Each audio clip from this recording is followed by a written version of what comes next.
Hey guys, it's me, Kezia, the world's leading female dating expert for men. And today I have with me one of the top wing girls in the world and my beautiful sister, Hadassah. Today we're going to be looking at the misconceptions about shy girls, more quiet girls, and alpha, more difficult girls. Now, we get on really, really well. However, I'm a lot more alpha than Hadassah. You could say I'm a lot more difficult, a lot more hard work when you first meet me. And Hadassah's a lot more reserved. She's a little bit more quiet. And when you get to know her, you realise that she's actually very passionate about things, and she has a very, very inner confidence. Yes. And some men prefer girls like me, and some men prefer girls like Hadassah. We're going to go through all the misconceptions about the alpha show-off girl and the more quiet girl, and this will help you to attract the type of woman that you want. So first of all, let's start off with the alpha woman. The alpha woman presents a unique dichotomy. So in order to understand why she does things, we need to first of all go through some of the most common misconceptions. Misconception 1. Alpha women are all bitches. Alpha women do tend to hand out a lot more shit tests. And the reason that they're doing this is because they believe that attack is the best form of defense. But have you ever asked yourself, what are they defending? What are they so precious about? We actually really value ourselves deep down. We don't want to get hurt.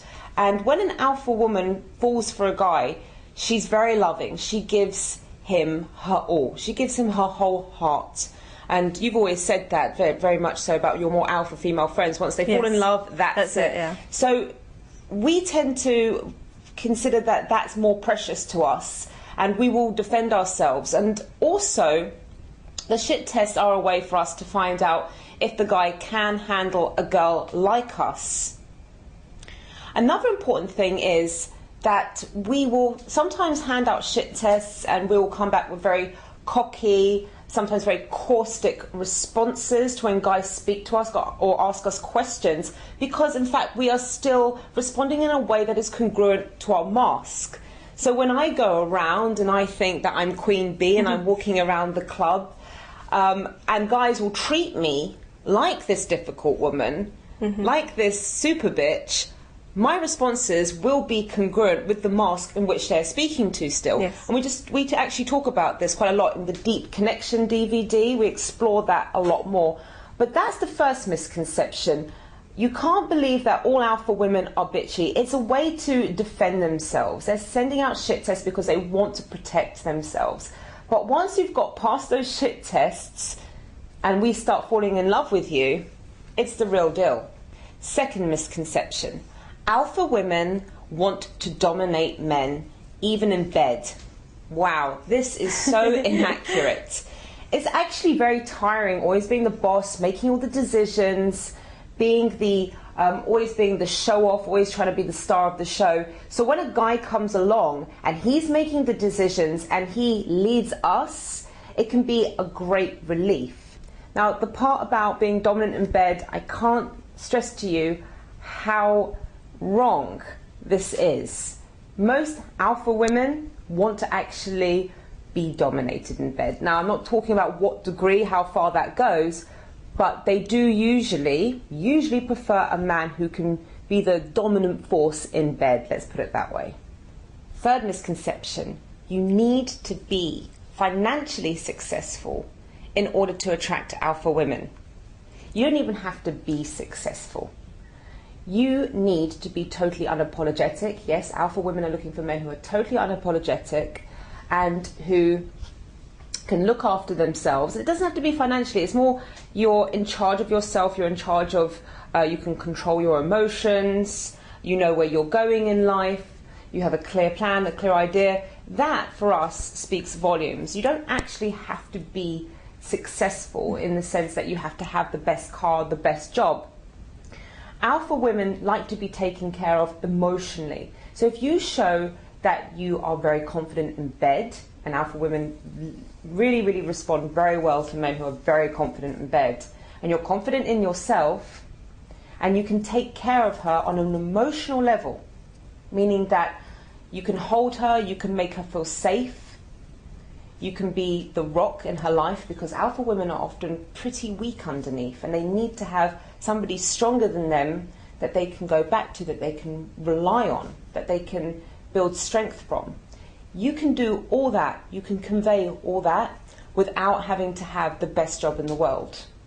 So that's another misconception. Last misconception, alpha women are difficult. Now, this is partly true. Yes, to begin with, they are initially pretty difficult. But once you know that it's just shit tests, and she just wants to find out if you're the real deal, and remember, alpha women, they don't want to waste time, okay? They've got a very, very clear idea of what they want. They go through life going, I know exactly what I want. They have this attitude. So they don't actually want to waste much time. Once you get over those shit tests, they're not difficult at all. They can be sometimes highly strung, I might say, and they might actually be emotionally sometimes quite exhausting in a relationship. I will say that. But difficult, being nasty, being so caustic, that's only at the beginning stages of the interaction. And actually, we teach in our boot camps how to get over, we don't call them bitches, we call them shit tests, actually. And once you actually start looking at them as shit tests, you find it a lot easier to get over that. So they are the misconceptions of alpha women, and once you know them, you'll find it a lot easier to attract them. Now we're going to go over to the more shyer type of woman.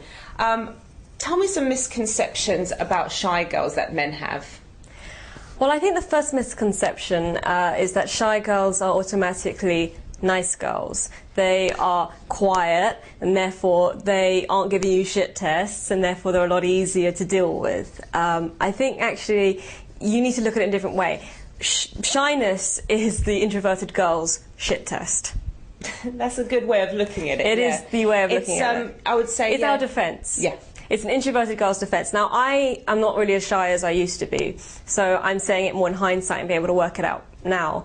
But I have seen when we go out, you do take a back seat. Yeah, and you're like, I do. Let Kezia have the centre stage, it's fine. I'm not going to battle until we clash the titans between us. I can't be bothered with that. No, I do take a little step back, but it's also to see how do guys handle it if I'm not giving them lots to work with. I find shit tests are making it very easy for guys. I think it's almost a form of flirting, because you're laying it out like a pavement for you. It's like, all right, what can I take from this? Yeah. You know, this is a shit test. I'm going to make fun of your jump. I'm going to make fun of the way you're talking. I'm going to make fun of, you know, what you're drinking. That is all stuff you can work with. The shy girl, she's not giving you anything to work with. She's just being silent. She might give you one-word answers here and there. Now, how do you bring her out her shell? The first thing about shy girls is don't put all the attention on her. Don't put her under pressure. Don't start asking her question after question after question, because that's what you'll need to do to get any decent response. Take a step back, talk about yourself for a moment. Talk about the surroundings you are in. Try and find a connection with her. Then, when she's feeling more confident about knowing who you are, she will start responding. Eventually, you will be able to touch on something she's passionate about. You will be able to tell this from the way her eyes light up, from the way her body language changes. You know, then challenge her on it. Connect with her on it. Validate her on it. Make sure she's working in her comfort zones at first.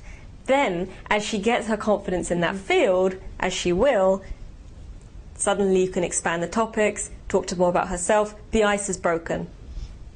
I think another misconception, what you said was absolutely on the money. You said that shy girls are often considered nice girls. That really annoys me. That really, really annoys me, because I see so many guys and they go out with girls and they say, oh, she's a really nice girl. And I said, no, she doesn't talk. I don't know how, yeah, absolutely. I don't know how you can say that's a nice girl because she doesn't talk.